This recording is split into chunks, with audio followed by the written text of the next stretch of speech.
Hi, hello, welcome to this week's pet pairing. We are going to be aiming for a somewhat more summer look because we're going to have a fairly nice day here in the Netherlands. I'm going to get right into it and start with my eyeshadow primer. So this is the Urban Decay eyeshadow primer that I feel like I'm starting to really like scrape the walls, but I think this is one of those that I will cut the tube and I will find out that half the product is still in there. That's really the unfortunate part with packaging like that. But anyway, how has everyone been? I was away for a few days last week. I had mentioned briefly that I will have this work trip in the beginning of July. I'm going to do my little concoction here of the Vanish liquid from Hourglass in the shade Buff and the MAC Face and Body in the shade NC25. This is a concoction that I have been enjoying lately, in order to get more use out of both of these foundations, which I don't really use much on the regular. The MAC one is a really lovely foundation. I just don't think to use it that much anymore, and the Hourglass is unfortunately way too high coverage for me, so I don't use it because I can never really quite get the dosing with that foundation to be right. But anyway, so I was in Strasbourg for 2 days.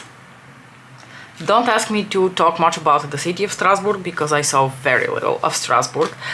You probably can imagine these sort of like intense work trips are not exactly the best time to be doing sightseeing, and we had like, it was a very like quick trip for us. It was literally in and out. So I went there with my boss. We drove there from the city where I live.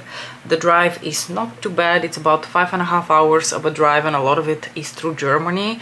And if you did not know that every European country has somewhat different limitations for like speed limit on the highway, and Germany has none. So if you want to, you could literally fly on the German highways. I wouldn't recommend doing that. I think it's really dangerous. But the thing that could happen on German highways is like a, you know, insider joke here, that they could be doing something on the road, in which case you could be stuck in traffic for many hours. Luckily, we did not have any construction on the road. Only on the way back there was a tiny bit of traffic because there was an accident on the road, and additionally they had checkpoint like controls entering both points of Germany, so both through France, and when we were coming back we saw that there was a checkpoint in between the Dutch and the German border, because it was exactly the day that Germany was playing against Spain. So if you don't know, because a lot of you probably are from the US and don't really care about football, like European football, I think you guys don't even call it football, you call it soccer. But currently it is the European Cup, the Euro Cup 2024, and we are already at the semi-final stage. And like Friday, the day when we were traveling back, was an exciting day because, oh by the way, for my concealer I'm also going to do a little concoction of this First Aid Beauty Concealer, discontinued, shade 3, Fair, and my beloved Skin Correct from Dior in the shade 1N. Yeah, so Friday we're part of the quarterfinals, also like really like interesting good games. We were on the road during the Germany-Spain game, so we missed that. Germany lost, but my boss was joking all the time that the Germans are probably going to be all at home watching the game, so the highway will basically be free. It was more or less like that, to be honest. So we had like a really lovely trip back and forth. My worry is that we will have nothing to talk about for like full-on 12 hours. We're also not justified. We had lovely chats. So the meeting started as soon as we arrived. We drove early in the morning. We arrived around 1. The meeting started at 2, and then the meeting went on until the evening. We had dinner, back to the hotel, 8:30 in the morning. We started again with the meeting until 3, and then we drove back home. So I basically saw Strasbourg on our way from the hotel to the university where the meeting was held, and between the university and the restaurant. That was it. It looked like a really cute little city, and Strasbourg is an interesting city because historically speaking it is quite it's been like tossed around between Germany and France. Like it's been a German territory and then a French territory and a German and a French. So I think they speak some sort of a mix of German and French there, and probably some sort of regional accents. I'm not quite sure. but the city itself seems really cute. It's situated on, I think, the Rhine, the River Rhine. So it also has this beautiful like river going through the city. That's always, you know, I think there's always like an added charm when there's a river crossing the town. Anyway, I saw very little of Strasbourg. The meeting was very intense. When we got home on Friday, I was really destroyed. But at the same time, I absolutely wanted to finish watching the second game that was happening that evening, which was France versus Portugal, and let me tell you, that game did not disappoint. It was such an exciting game. I'm going to powder with the Airbrush Flawless Finish Powder from Charlotte Tilbury. I haven't, like, I'll be honest with you, I don't know anything about football. I don't know anything about football teams. I don't know who's doing poorly. I can't make any predictions. Nothing, okay? I'm ignorant when it comes to football. And I usually don't watch it. I don't care about, you know, any sort of other competitions. But when the Euro Cup or the World Cup roll around, I can get very like interested and intense about it, to the point where I will stay up late to watch games and I will be really invested in it if I'm supporting the team.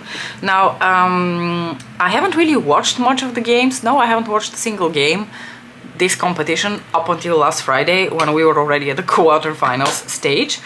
But I think the next two games I'm definitely going to watch because it's the semi-final and the Netherlands is playing in a semi-final against England tomorrow. So that's going to be an exciting one. It's very hard to predict what's going to happen because I don't think anyone expected that the Dutchies are going to make it this far. I think the Dutchies didn't think that the Dutchies are going to reach semi-final.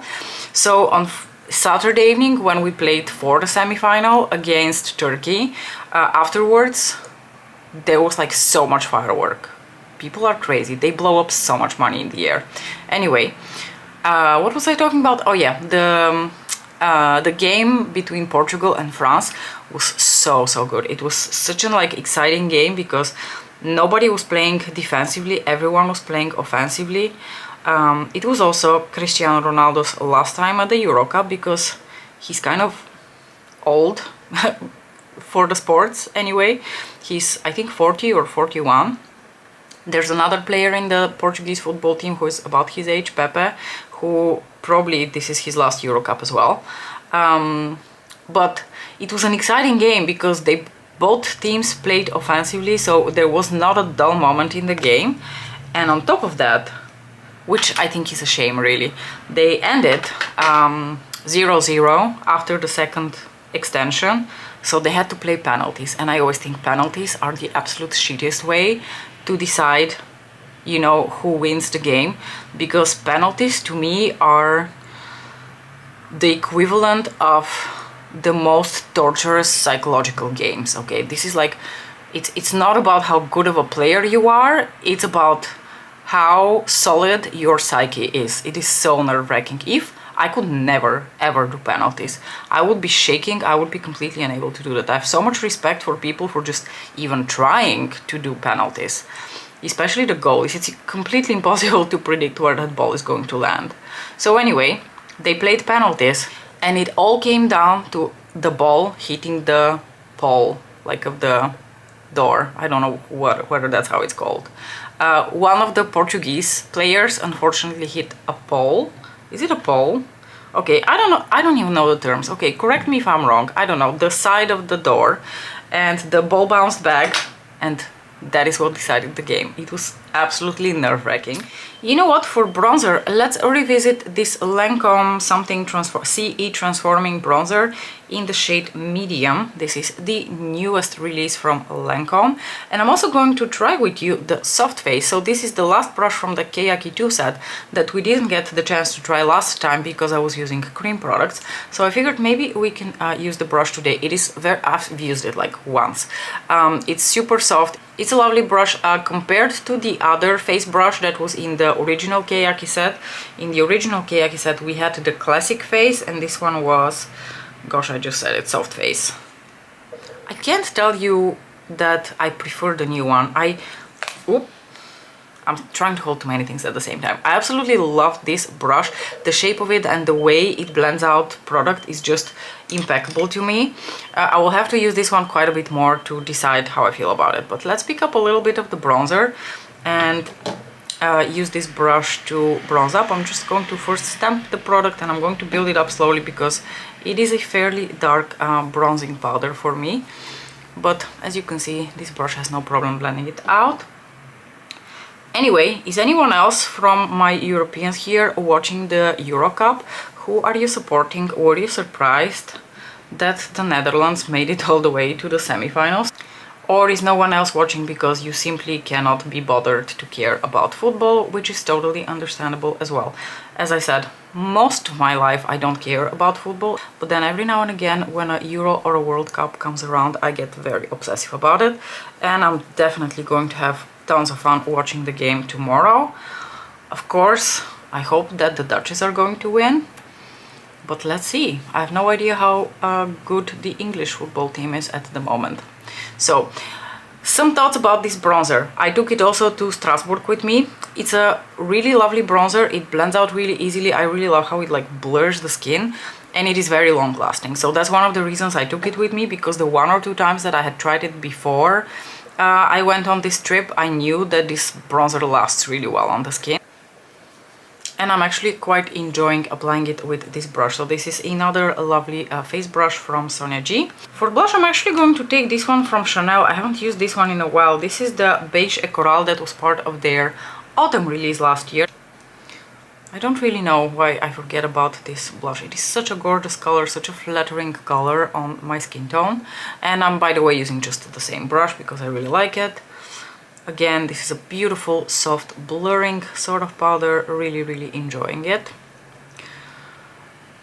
So a lot of you have been asking me via Instagram or in my comments if I think that Pat McGrath is going to release a new Mothership this year. And honestly, guys, the short answer is I know just as much as you do. You know, all I can make is predictions based on certain expectations and the past. And what can I say? Every other year I would have told you there's definitely a Mothership coming. Even now I think, what are the odds that their most anticipated product of the year is not going to be released? It is. The question is when, and whether they're going to repeat the pattern that they've been following for the past couple of years, when the Mothership has been released towards the end of July, maybe beginning of August. Who's to say? I'm not sure. I think it's going to be released sometime soon, but I don't know, those of you who are more observant than me, have you noticed any sort of like hints on Instagram? Because at one point I thought I saw a little post about inspiration, and you know, when she starts to post these like inspiration posts, you know something is coming. But she's also had a lot of posts, you know, promoting those new lip pencil things and other products in her line, so I am like entirely unsure what's happening and when we're going to start getting the teases for the new Mothership, because she usually teases for like a good 2 weeks before she reveals the palette, and then it's another week or 2 before the palette is actually released. So based on last year, we are already like actually a little bit late with the schedule, but of course there could be some variation, you know, plus minus a couple of weeks, so I still think it's coming.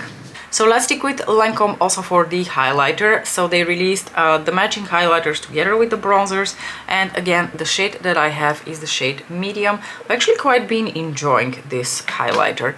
Is it a very like special formula? No. Is it a really good powder formula? I think so. It is a beautiful, like really creamy formula. It blends out really beautifully, and I think it can definitely be sheared out to be a little bit less intense on the skin. Like if I use a fluffy brush like this, I think you can see right now the powder certainly isn't very intense, but you could bring it up to intensity quite a bit if you really wanted to, and if that was your style of makeup.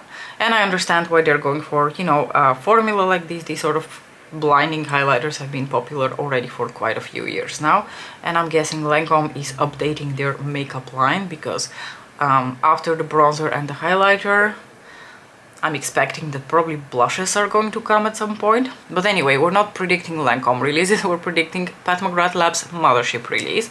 So like I said, I have no idea. I don't believe that there isn't going to be a Mothership, but also, since Pat doesn't seem to be much involved with her brand anymore, I don't really know whether things are not going to be completely different. Maybe they're going to release a Mothership in the fall, who's to say.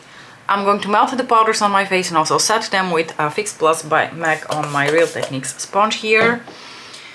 And you know, I keep saying that I don't think Pat is involved much with her brand anymore. That's just pure speculation based on what I've been observing for this past like one and a half year. Obviously, I have no idea whether that's the case, but it would also be very interesting to see what this new Mothership looks like, because it would say a lot about whether Pat is involved and whether Pat is listening, because I feel like Mothership 11 was like universally poorly received by the community, but of course the community provides a very skewed view on the market. I don't know what the regular Joe thought about Mothership 11. Maybe they thought that was the most awesome Mothership and they're finally going to buy one, so I can't really tell you what's happening behind closed doors.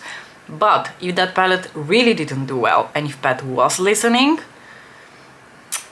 who knows, she might turn it around and give us back the baked formula and some sort of a, you know, non-pink color story.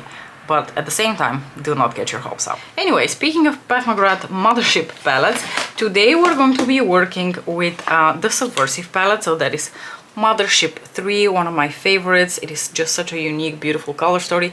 This is Pat McGrath Labs at her best. This is what I want her to go back to. But the palette we're going to start with is actually the Bridgerton 2 palette, the Belle of the Ball. No, is that the Belle of the Ball? Yeah, the Belle of the Ball. Another one that didn't happen yet, right? I mean, they've been doing these Bridgerton collaborations for the past couple of years, and we haven't really seen any sort of, even a hint of Bridgerton collaboration this year. So I don't know what's going on anymore, guys. It's just all very confusing. I'm going to take this beautiful, like, satiny coral shade here on the Sonia G. I don't know how this brush is called. This is one of the Sunset Cranes brushes. It is this beautiful, like, very large blending brush. And I'm going to basically use this brush to apply in a very diffuse manner this satin, you know, corally shade, sort of as like a little base without having too much base pigment to it. What are your thoughts on the new Mothership? Do you have expectations? Do you think it's going to be released soon, or is she going to postpone the release for another time? I don't know. There haven't been too many releases from the brand this year, right? There was the infamous, also poorly received Valentine's Day release, although I have to say the lipstick that I got from that release is anything but poor. It is amazing. But overall, you know, and the palette that came with that release was just absolutely abysmal. And of course we talked about those little quads in the cardboard packaging that were sneak peeked some weeks ago. I don't know what's up with that. Maybe that is the Bridgerton release and that's still coming. But at this point I'm confused about the timing. They are not going to release both Bridgerton and a Mothership at the same time. So I do not know what is going on with the brand anymore. Usually by this time of the year I will have made like several purchases from Pat McGrath Labs, and we are already halfway through the year and I've only purchased from the brand once, and it was the 2 cream blushes and the Valentine's Day lipstick. And now admittedly I love everything that I got in that order. Both the cream blushes and the lipstick are awesome, but that's it. That's been the only thing that has piqued my interest this year from Pat McGrath Labs. That's why I've been branching out so much into other brands, because Pat just isn't, you know, doing it for me this year. And I'm just not as excited about the Mothership, I think, because I have very low expectations for it. Alright, I'm going to keep this as a wash of color. I'm going to take a tiny bit of glitter glue. This is the NYX glitter glue. And I'm just going to, like I said, apply a very teeny tiny bit on my inner corners and a tiny bit on my moving lids over top of that coral shade, but really like the absolute tiniest bit, because you really don't need any sort of glitter glue with this specific shade. And then I'm going to go into the Subversive palette. I'm going to take this beautiful shifty pink over here. This is VR pink, and I'm going to apply that basically over top of that coral shade. And this is one of the formulas from her that I love the most, the VR formula that is, you know, slightly chunky and has these beautiful soft shifts and just looks absolutely beautiful on the lids. This is, I think, my favorite formula from Pat McGrath Labs. one that we unfortunately haven't seen in quite a while.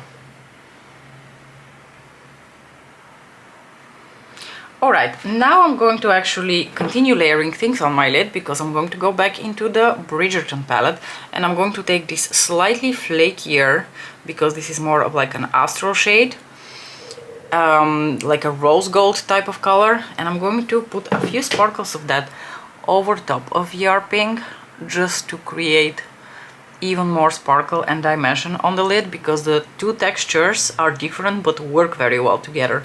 The VR texture is very smooth, whereas the astrals are a little bit drier and flakier, but when you put them together, magic is created. I don't know whether you can see that on the lid, and I really think the easiest way to work these formulas together is by just gently pressing onto your lids, and it just looks absolutely magical. I can guarantee you, under artificial lighting, this is going to look mesmerizing. Alright, the next thing I'm going to do is I'm actually going to go back into Subversive. I'm going to take this slightly smaller blending brush from Sonia, and I'm going to take this shade. So this is more of like a satin dark brown, and I want to bring a little bit of dimension here in the outer corner, but I want it to be very subtle. So I'm just going to sort of like with this swirly motions work that dark brown in the outer corner, but keep it very, very subtle, just for a tiny bit of dimension. And because I'm applying it over top of these other shades, it's really going to be quite subtle, and that is also the intention. So just working here in the outer corner, and then gently blending it together with that coral. It's going to create the absolute tiniest bit of shading here in the outer corner. But I absolutely love what we created on the lid.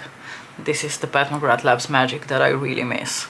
I'm going to take a smaller detail kind of brush and take this like champagne pink shade to apply in my inner corners, because I think that's going to fit really well with the rest of the look. And then we can decide what to do on the lower lash line. But I suspect maybe just a little bit more of that dark brown. And that will be it. Not a very complicated look, but just, you know, a fun, good old school pet layering.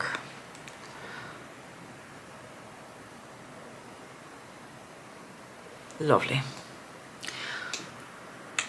And like I said, going to just take a little bit of this satin brown shade to run on my lower lashes. Apparently I can't talk anymore.